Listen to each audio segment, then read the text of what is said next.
the first episode of season 3 of Connected Conversations for Creatives. It's still a place where creatives can learn, grow, and connect, and I'm still your host, Jennifer Carr.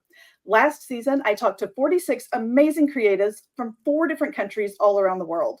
This season, I have even more amazing conversations lined up to guarantee you find the inspiration and knowledge, even the connections you need to be successful in your art. And we're starting the season off strong. Today, we are wading into a highly relevant and somewhat controversial topic: cancel culture and exploring the nuances of censorship in an era that prides itself on progressiveness. In today's episode, we're joined by a very special guest, Sean B.W. Parker. Sean is not just any artist, he's a multi-talented figure in the realm of creative and academic pursuits. Sean has carved out a niche for himself as a British writer, artist, musician, and academic specializing in cultural theory and justice reform. His contributions to the creative world are manifold. He has published multiple books that challenge and engage with contemporary cultural dynamics, and his music has not only won awards, but has also provided a platform for critical social commentary. Today, we'll hear his insights on how cancel culture affects the creative industries, because it does, discussing the delicate balance between progressive ideals, it's precarious, and the reality of censorship, it exists. I mean, what happens when the voice of creativity gets stifled in the name of progress? How do artists navigate these turbulent waters? If you want to find out, you're in the right place. And Sean, I am so excited you're here to join us for this conversation. Welcome to the show. Hi, Jennifer. Thank you very much for that intro. It's brilliant. Cheers. Well, thank you. I'm so glad you're here. And like I said, it is kind of a controversial topic, but I think we're going to handle this as gracefully and tactfully as possible because it matters to artists and creatives everywhere. So start by telling us a little bit about you, your journey into the world of art, music, academia, and all of that good stuff. Yeah, sure. I'm an artist and a writer here in the UK, on the south coast of Britain. In 2003, I got my master's in fine art from the University of the Creative Arts here. And then after that, I went to live in Istanbul for 10 years, where I was a teacher of English and cultural studies. And I was a musician too, which I've been since 14, but started to record albums. And 10 years later, 14, about 10 years ago, I came back and I have done lots of little things in indie writing, indie music. I've got an indie label, and I'm just about to publish my 9th book, basically, and which brings me here to you today. Fantastic. Now, first, let's talk music. I love music. I am an instrumentalist myself, and music has always been a huge part of just my creative soul as it is. So tell me about your music. Yeah, me too. It's the art to which all others aspire, isn't it? As to one clever person once said. I started in about 1989 when I was 14 in the back of our biology class at high school, at secondary school we call it, when I started to write songs with my pal Simon Sadler, and we started a grunge band, which it would have been called back then in 92 and 89, 92, that era, Nirvana, and we did the version of, say, the Nirvana or the Manic Street Preachers were big back then, with him and a couple of other pals at school, and we just made an incredible racket for about two or 3 years, and we got popular on the local sort of youth scene, and then so that was the first band, and then we didn't get picked up by any record label immediately by any stretch, and I went off and had a normal life. I got married, and then I went back to university, and I got divorced, and so all those life things happened in that time before going to Istanbul, and I actually became like a proper professional musician out there, and quite a figure on the alternative music scene, and did recorded and produced 3 albums there, which was great fun. And we had lots of shows and all the rest of it in that era of alt folk, I suppose, is what it was. But art rock is what I would call it. I'm very into, for the benefit of listeners, like Talking Heads, Everything. Kate Bush is always a huge songwriting presence in the back of everything. These kind of things, anything where there's color and intelligence to the music, very much underlying the concept of what you do here. Oh, I love that. I just now started kind of dabbling with song lyrics. I had some lyrics make it into the international song competition, and a couple of them made it into the semifinalists. And so I was like, okay, so maybe this is something I could do. And I never really realized how, songwriting and lyric writing is so similar to poetry, but it's so different as well. And so it's just kind of something that I was like, oh, let's see if I can. And apparently I can. And so that's exciting. And I love just being able to pour a whole different side of my creative brain into writing. And because it is a different kind of part of a different style of writing, I guess, if you will. If it's a poem, it has to exist on the page, and if it doesn't exist like that in totality, then it hasn't necessarily succeeded. Yeah, it's good to have it read and that stuff, but that's been overdone over the last few years with poetry slams and things, which is just a way of marketing. No problem with it; it's fine. But poetry is about the relationship of the words on the page to the mind, and then maybe it can be read, and then it become a poem itself. A lyric and a song is an entire world over there, which is itself. And that the music and the words have to fit together. It can be meaningless. It could be anything. It could be sounds and still be a song working. And those things are interesting parts. And it's ever changing, which is great. It's great that it ever changes. And we all just, as a creative, it's a great place to start, because you can be chaotic as anything in there, punk rock chaotic, and then start to hone it as you get older. So it's a fascinating one, all that. And just talking about it is almost pointless, because you've got to hear the thing. Otherwise, we don't even know what we're talking about, do we? Exactly. Now, so you wrote songs to start with, right? You kind of moved into, how did you end up writing a book? Because whole new world. Yeah. Well, the first book came in 2014, and that was like a retrospective of my 10 years in Istanbul. It was called Salt in the Milk 10 Years in Istanbul. And it was basically all the things I've written over that time and some memories gathered together and put into a thematic order. Lots of the music writing, because I'm a music writer too. I was a journalist out there reporting back to the UK on the Istanbul music scene. So as opposed to those things going into the internet ether, I gathered them up and sorted them out, and then that became quite a successful book in its field. It was it's an esoteric work of an English guy in Istanbul writing about Western music. So that's a pretty narrow market, but I'm fine with that. And so it was its own weird little thing, and quite a thick book. It was a bit of a doorstop. So, but the amount to which I enjoyed putting that together made me then do another book each year, pretty much until now, and that's because I just really, really enjoy the process. I edit them. I get another editor to have a look at them at the edit to make sure that we're not completely on the wrong, track. But these things are what they are. They have their own little identities, don't they? Yes. And so you've written books, lots of books, and you're about to release a new one. Now, through that process, because we are here to talk about cancel culture, have you dealt with that cancel culture with your writing or your music or both?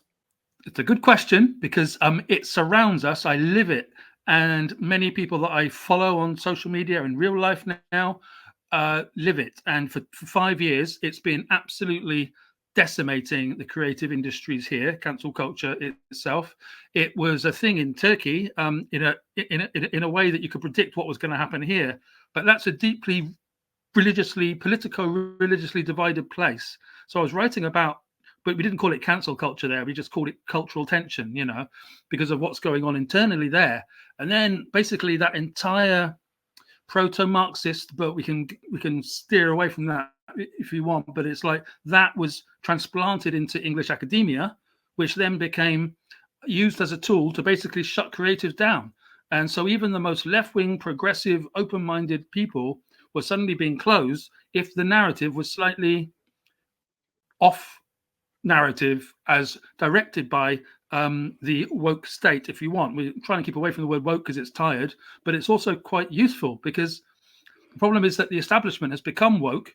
Arts are supposed to go against the establishment, but the establishment won't admit that it's woke, and woke won't admit the establishment is that. So they've absolutely turned it inside out in Britain. I know that on the other side of the Atlantic, things are similar, and it started over there. So we got our own little concentrated version over here because we're a smaller, island. So, but we're all dealing with it. It's pretty good for a writer because it's interesting, but it loses people's jobs and it sends them to prison and it does all kinds of other things around that, you know.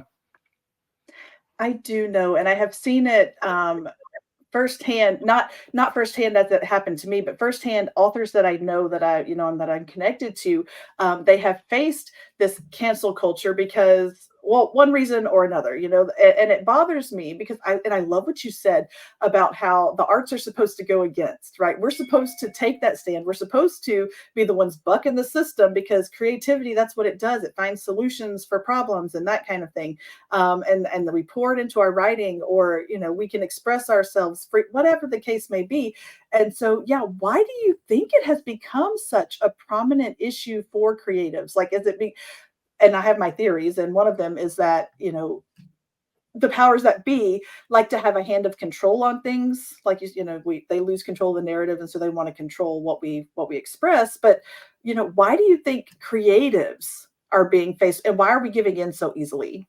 I think that the traditional left and the progressive left, which are two different animals, a lot of the traditional left can't bear the progressive left, and which means, unfortunately, or whatever it is, what it is that it's an age divided thing, and it's not very cool or fashionable to say it, but the under 40s sort of tend to be super like super woke, and whatever we say is it, and the other 40s are going, you guys are absolutely batshit, sorry, excuse me, but crazy, You're fine. and so it's like that divide is a bit of, and I'm sure there's lots of people out there who don't fit into that, maybe like yourself and loads of other people that I know, but the vast rump they look at those as if you're some kind of weird eccentric, and they look at a white heteronormative Englishman like me as if I'm some sort of a freak for saying it, this is a problem because I don't know any racist in my life,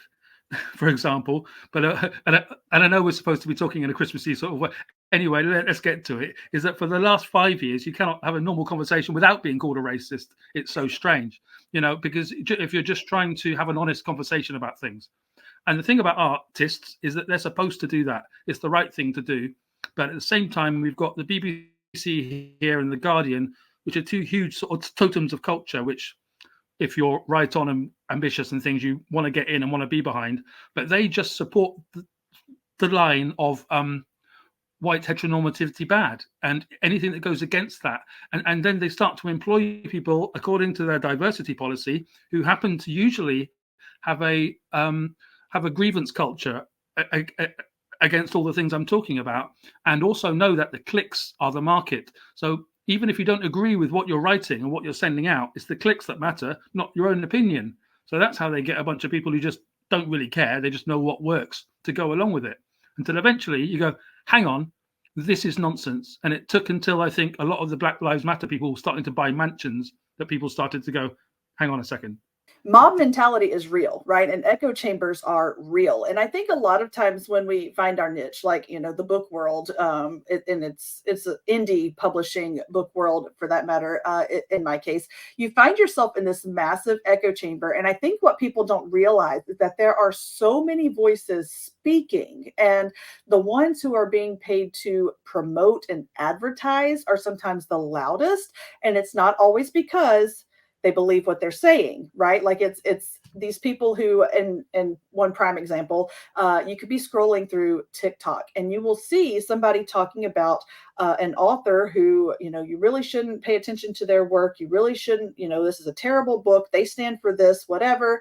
And then 2 swipes later, that same person, there's a paid promotion to advertise someone else's book, and so there's this odd little, if you don't pay attention, because paid promotion is T90 on the screen. But if you will compare notes here and say, they're speaking out against this person, but they're speaking for this person, they're being paid to do it. And so, you have to be careful how many voices you allow to enter into your mind before you stand behind that person. And so, speaking of social media, do you think that plays a big role in amplifying and mitigating these effects? Because I don't remember cancel culture ever being as loud as it is and has been just in the last 5 years. Yeah, that's a really good advice on the critical reading of things that we are presented with there you just gave. I think that cancel culture is being used as a marketing tool actually over the last 5 years. So if you take out all of the moral judgments inside art that we get now, which are offensive enough to a real creative, I don't want to hear that you don't like him or her because of what they think about something completely unrelated to their painting. I want to hear what you think about the painting.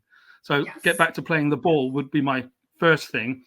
But hey, that's because I'm a 49-year-old white male, right? So let's get rid of that and understand that the exact thing that you're seeing with the two things in different places, it is a job to them, and they're a bit of an actor or actress as well, which is okay. But you need to be sort of admitting that you're that actor or actress.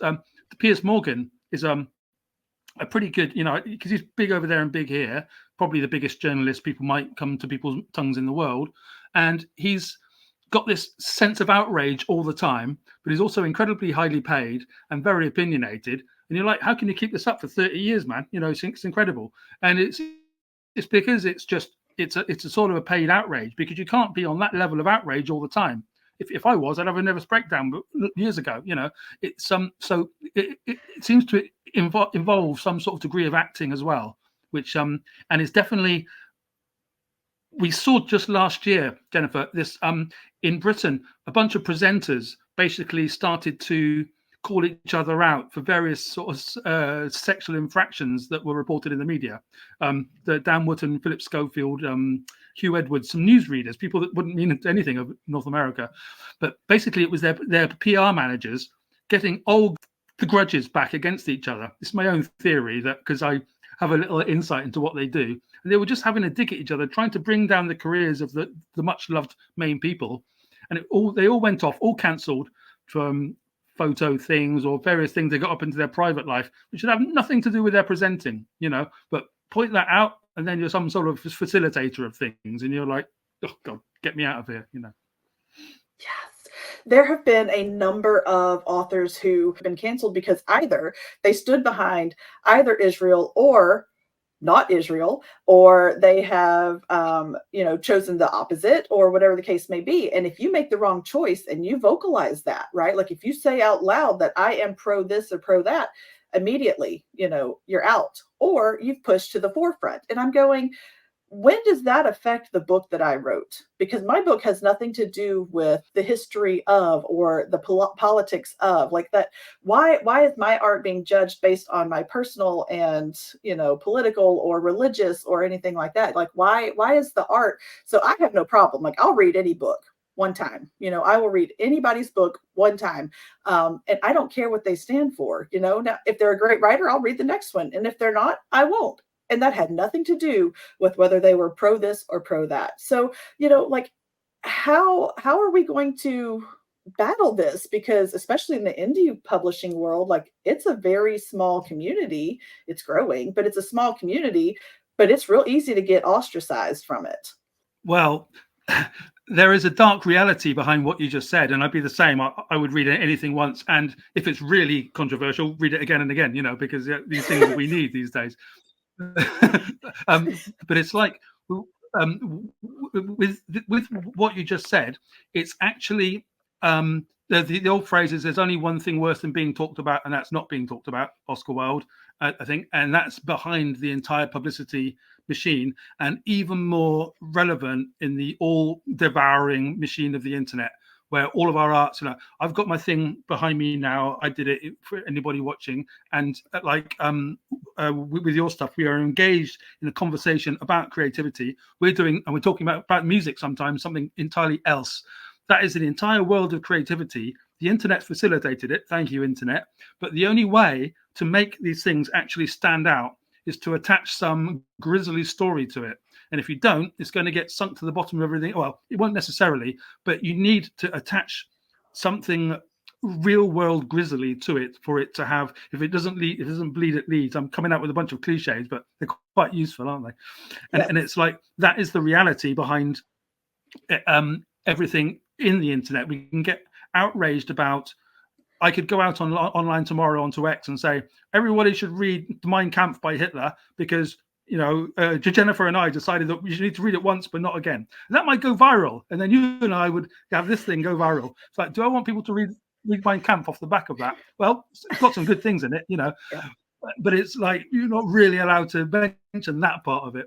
I'm starting to riff a bit because it's such an interesting conversation, but It is. it's almost like it's almost like the controversy itself is the art, and you either grasp that or you get afraid of it, or you worry about your future reputation. And I've decided not to worry about my future reputation. So Yeah. Well, okay. So do you choose, like as an artist, maybe not you specifically, but would you tell other artists, be true to your artistic vision with the potential to offend or alienate your audience, or or do you write to the mainstream?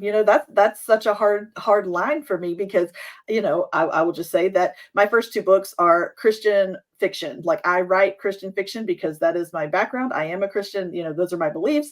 And so that's spilled into my first book. My second series is a contemporary romance. It's not a spicy romance, if you will. It's closed door, that kind of thing, because I have these lines that I'm not willing to cross. But when I talk about my books being clean, I immediately get pushback from people who say, well, you think what we write is dirty because they have spicy scenes in it. Well, and I probably shouldn't confess this, but I read those things. I just don't write those things, And so if I were to write them, I would alienate my Christian audience. And if I were not to write them, I get people mad at me because I should put more spice into my books. And so where's the line? Are you true to your artistic vision, or do you compromise? What do you think? wow, how fascinating that was. I just always write. If any artist doesn't write and create what they are and how they feel, they are just a hack. So if you want to be a hack, that's absolutely fine. It's fine to be the hack that we were talking about earlier with their two different subtitles on their pages. Do that, but do be honest about it. Otherwise, it's not good for an artist. It's not good for a person. You should be open and honest about things that are going on, especially when you're not doing anything criminal. You're just doing things which are questionable in this culture war. But the only thing that's the conversation we're having is absolutely valuable because people are silenced without knowing why they're being silenced, and we're trying to hopefully give them permission to not be so concerned about that. If a person's going to write in the mainstream a Christian romance novel, why not? Absolutely beautiful. We don't see enough of that. Those things don't come my way as much as I'd like them to, but it's like that sort of thing is absolutely fine in its own language. If that became extremely fruity, that could be fine too, as long as the thing that's being talked about is genuine and it isn't put on too much. No creator should be afraid, and they shouldn't edit as they go. They should edit, because if you edit as you go, you're writing from fear, and nothing good's going to come from that. Have an edit afterwards, just to tidy it up, not to shut yourself down. And that's the main problem. Write it all out. That's the only way to get good stuff and to make yourself feel satisfied, and then edit backwards if you must, and only if you must. Absolutely. I think so. And I hate that we even have to have this conversation, because cancel culture, in my opinion, it does affect the creative process in general, right? Like there's no telling how much art has been suppressed, or, not even created or put out into the world because their artistic expression has been muted by the fear or, of repercussions or whatever. But if you're going to open the door into something controversial, or if you're going to put your art out there, I think you have to be very sure that the room on the other side is the one you want to walk into. If you're going to walk through that door, you're going to have an audience on the other side. They're going to talk, they're going to react. So I do think that you have to use your wisdom, I guess, but also I don't think you should be afraid of your creativity. Well, absolutely. And there's something called the attention monster, or the energy monster. I think Scott Adams, the cartoonist, calls it the energy monster, where Mr. Trump and people like Casey Hopkins we have over here, and certain other characters, possibly the Meghan Markle, it doesn't matter how much you chuck at them, they just get bigger and bigger because of it. And there is something to be said that even artists and writers and celebrities and politicians, absolutely, but politicians, this is undeniable, that if you go out there, you have an obligation to take what they chuck at you. The problem is when you don't ask for this, people have put it onto you because of an accusation, or because they think that you might want that. There's a bunch of people who just don't want that kind of attention. Mr. Kurt Cobain back in the 90s from Nirvana again, kind of killed himself, not because he was a heroin addict, but also because, in his own words, he didn't want the kind of success that Nirvana got. He took himself out. This is very much the pre-social media, but the amount of attention on him made everybody think, wow, when you don't want this and you're just like a songwriter trying to get by, but everyone's declared you as the second coming, it's like, this might not have a very good end result. So it's about attention, isn't it? About how much you want to go towards. You do need to have a really thick skin now. We're all seeing that. And I think we're trying to work out how much of your art are you prepared to not sacrifice, but to question in order to get that kind of attention. Because then it's like becoming a celeb, and things that make me very uncomfortable. I always want it to be about the work. That's why but that's difficult too. If you're writing a Christian sort of romance thing, the beauty of that's going to be inside the words and inside the sentences and everything, and getting the attention to that is the big challenge. But they're asking you to make something about yourself, and you're like, do I have to? And that's the place that we're at, isn't it? Unfortunately, and I think a lot of people have a hard time separating the work from the artist, and that is unfortunate, because I write from what I know in a way, but you're not going to find me in my books. Like, you'll find my words and you'll find my imagination, but you're not going to find me in my books. And so I think that is a hard thing for readers to kind of deal with, because they do want their authors that they read to be certain people, because they have this imagination. Well, I'm sorry, but if you see me and then you see my books, you're probably like, yeah, she might have written that. I don't know. Like, I don't see me in my books. I don't see me in my art. But do you see a pathway toward a more open or less restrictive cultural environment? Like, is there a way for us to push through? Well, absolutely. And this is the reason that I've called my next book "A Delicate Balance of Reason." The Adventures in the Culture Wars is what it's called, but I've been describing it as post-woke, because I don't want to be anti-woke in the sense that our conversation today might come across, because there's many things with the progressivism which I support. We don't have to try and identify them, but there's lots of things out there that I support in the progressive area, some various green things and things like that. And so I don't want to bin everything from the progressive side. I want to get past that into conflict resolution, as in trying to come together again, for men and women to try to rediscover what they like about each other, and for the black and white and all the other different colors which are always forgotten about, to try to understand. So I'm a bit of a hippie in that sense, if whatever term you want to call it. In England we call it a liberal, but in America it's a very controversial term for some reason.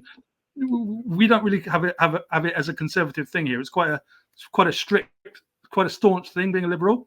So we're like, and that's pretty much what I'm like. I'm like I don't know, I don't describe myself very happily either, So it's like, but post woke is what it's about. We've had that weird time of Brexit to Trump inspired divisionism. They've all reacted crazily to those populist votes. And now we're kind of going through this, you're all going to shut up or we're not going to buy your artwork. Like, well, maybe we can go somewhere beyond that. But will we actually get the attention and the stir that we still need to make this stuff interesting? That's what I find interesting in itself. So that's what my next book's about, basically. Okay, well, while we're on it, then tell us where it came from. Like, what inspired you to write this book? This is where, like, you take the stage here. All right, yeah. So A Delicate Balance of Reason is basically lots of observed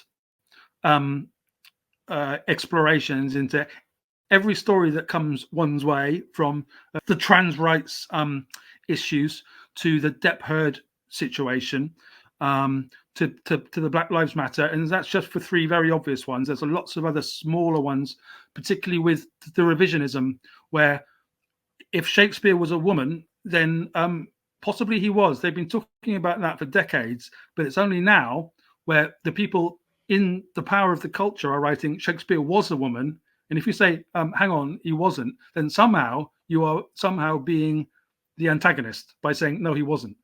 And it's that kind of, it's the reversal because of those people being in power and defining what truth is. And we're having a very big problem with truth, obviously, right now. We're both aware of that.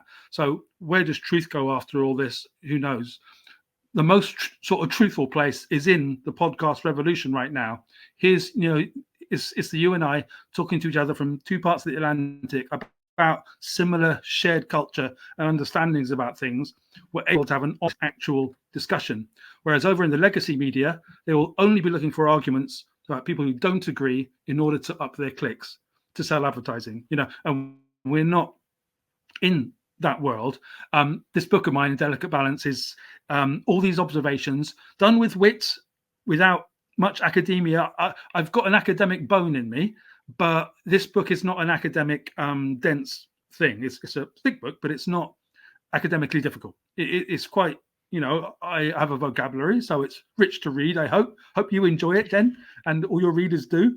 But it's not something where you're going to absolutely be agonizingly trying to check every quote in, because it doesn't have that kind of an index, So, and the picture behind me, I don't know if people are going to be able to see, is the cover of it as well, which is one of mine. So it's one of those kind of, here's my 2024 offering to the world, I love that. And it is a delicate balance. Like, it is a very fine line because, and I think a lot of it stems from, we went from this need to be united, whether it's the United States or the United Kingdom, like whatever the case, we no longer united doesn't mean the same thing anymore. We're all about identity, but it's my identity. And when my identity doesn't mesh with your identity, then all of a sudden there's conflict, there's tension, and that's a problem. Why aren't we all looking for, and I get it. I understand. We can't all just hold hands and buy the world a Coke. Like, that's not how that works. I'm dating myself a little probably, but like, that's one of those things that, why don't we all have the same goal of bettering humanity, bettering the world, making things available for the future, because we're focused on our personal identity and what that means to me. Forget what you think, forget how it makes you feel. And so it's a struggle and it is a delicate balance, but I'm glad we are able to have this conversation, because I guarantee you we agree on a lot of things. We may not agree on everything, but I think we both feel like the conflict needs to end, and we need to see it for what it is, that our interest is in humanity, it's in art, it's in what it means to be a person, and not what it means to make my mark and make it all about me. I may be wrong, but I think we might agree on that. I think we probably do.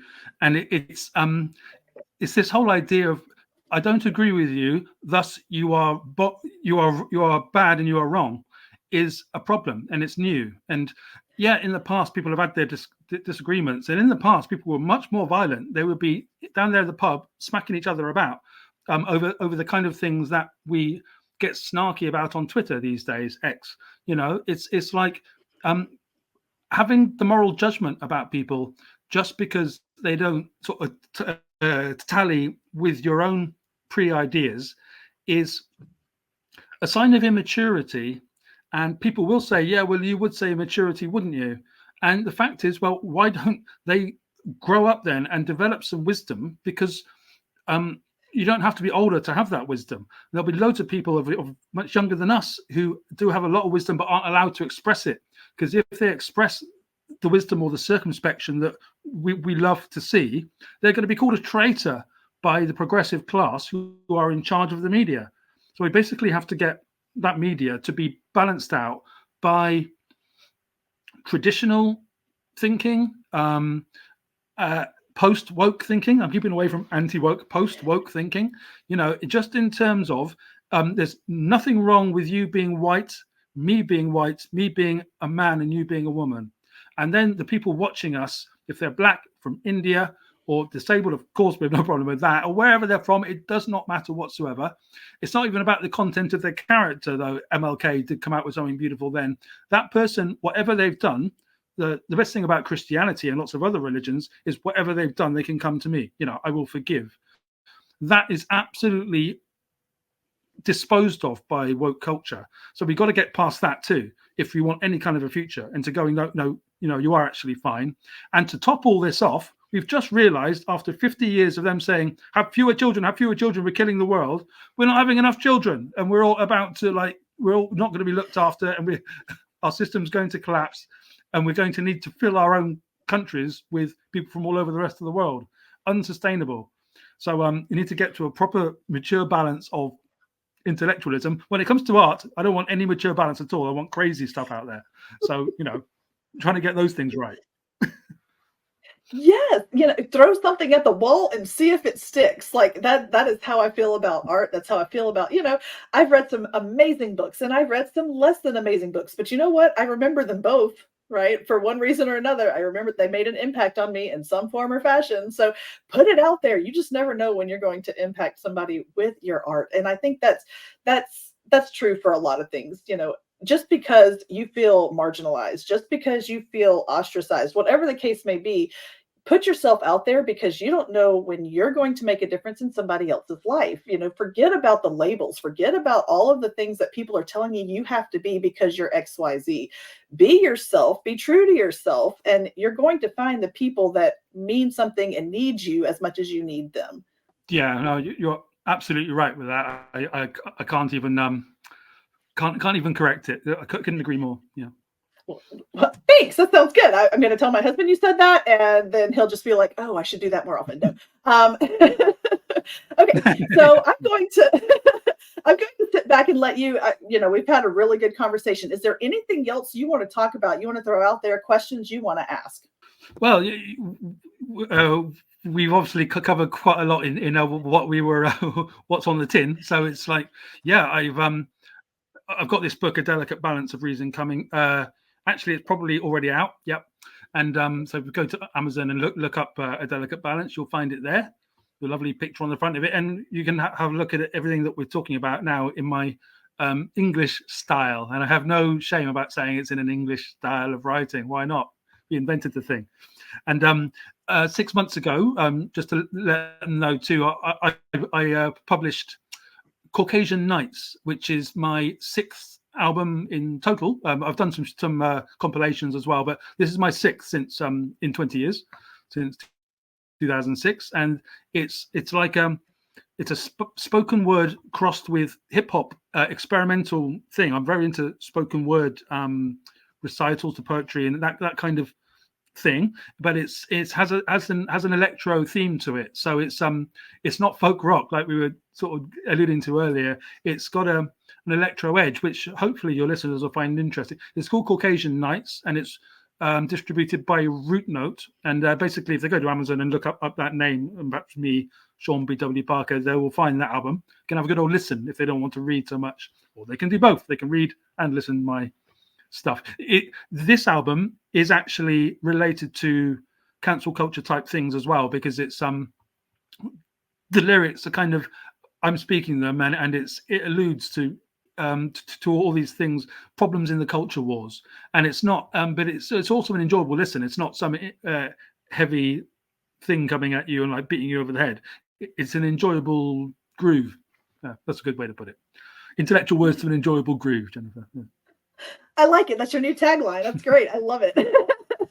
How can listeners connect with you? Social media, email, website? Give us all of that. Yep. If they want to keep up with the news, I'm very busy on Elon's X. I find it a very nice platform. Well done him for free speech. And if they go to Sean B.W. Parker as underneath, they will find me there with my thousands of followers, and I put art up there and ideas and news, and like the chat we're having today. Don't be surprised if they see a post about it underneath going something along the culture wars lines, because I find it as interesting as everybody else does. But I always try to go to the balance to help people think more, not to just go he bad, me good. I want to get past all that. I love that. And I think it's so important that we do teach people to think critically, in our writing, in our words, our podcasts, all of that stuff, teach people to think critically and not just accept the first thing you hear from somebody who has charisma, who is that charismatic or dynamic person who sounds really good. Let's listen and think a little deeper than just a little bit about, well, look at me. I am this person and I can do this and I will take you with me, just think critically. I think I love that. So yes, it's very important to have that kind of idea when you are, because social media, I think, is the culprit. Like, I love it. I love hate social media and everything it stands for. So I'm glad there are voices of reason like yours out there. Well, thank you. That's it. You're very right.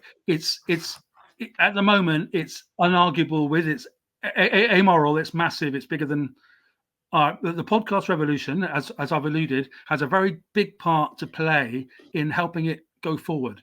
Because I don't think even Elon and Bezos and Musk, what's his name, Jack Zuckerberg, want it to be quite as gnarly as it is either. I think they're decent men enough to want it to go somewhere else, whilst wanting to keep their profit margin. So let's see if it can go to somewhere of maturity without absolutely sucking us into the entire thing. Because I love having a book in my hand. Don't your readers? I think they probably do as well. And that's got nothing to do with X or Facebook, having a book in your hand.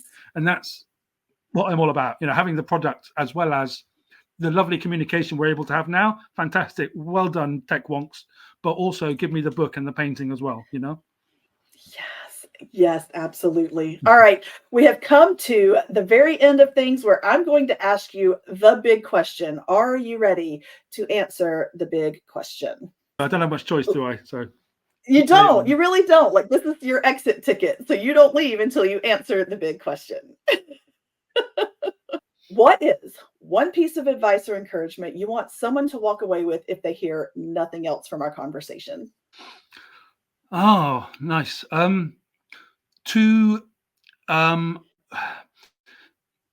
Whenever you see something that annoys you to the point of wanting to smash your laptop, try to understand where that person's coming from before you get so angry that you dismiss them forever. Just try to put yourself in their boots. It's kind of classic empathy, but it helps as much online as anywhere else. And get beyond the politics to the understanding as much as you can. I love that because that's so true. I mean, I know that if you want to do the math, about 4 years ago, I found myself constantly ready to smash my phone screen or to take things out on the TV. And, there were just a lot of opinions floating around and from people that I thought I knew and people who thought they knew me. And so if I had just taken the time to say, you know what? This doesn't matter in the grand scheme of things. But I didn't take that moment. I didn't take that beat to just be like, okay, let's process from what their understanding is and what they're seeing. And so I love that piece of advice. I think it will do you well and take you far in life and just about everything. Everything that I say is perfect for everybody, and including myself, and for you and our listeners. So, let's hopefully carry on with that kind of idea. I joke. Thank you. No, you're right. Well, Sean, thank you so much for being here and for having this conversation. It's huge. It's important. It has the ability to take itself into a totally different direction, but I think we did a really good job of presenting the facts, because it could become very emotional, but it's also something that requires logic and critical thinking. And so thank you for being here. I can't wait to see what your book does. I think that it has potential to bring people together and to cross those dividing lines. So I hope it goes well for you. Thank you so much. I've had a lovely time, and I'm hoping so too. So I look forward to that. Absolutely.